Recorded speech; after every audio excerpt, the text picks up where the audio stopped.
बसुमतारी आं महरकामा हायार सेकेन्डारिनि फरायसालिनि 6 थाखोनि फरायसा।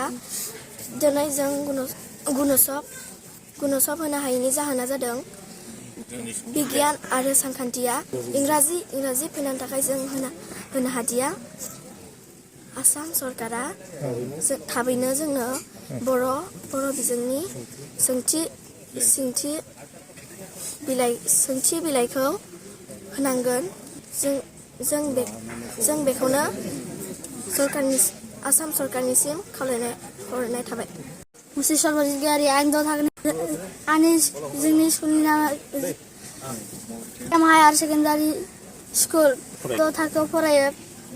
आं दिनै माबानि बाथ्रा मोनसे बुंनो नागिरदों। कुट्राया जादों सानखान्थि आरो बिगियान इसोर मोननैनि इंराजि फैदों। दा जोङो बर' बिजों नागिरदों। आसाम सरकारा हरनांगोन जों बेखौनो खावलायबाय।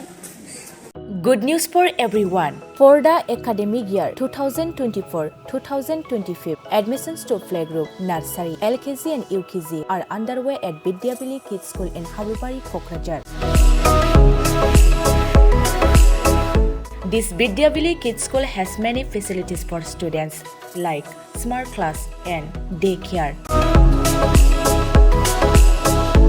indoor, outdoor game, art and craft workshop, playful learning, environment and dance room, modern teaching aids, audio visual room, good teachers, student one-on-one training on one language and speech development, experienced teachers, green knowledge.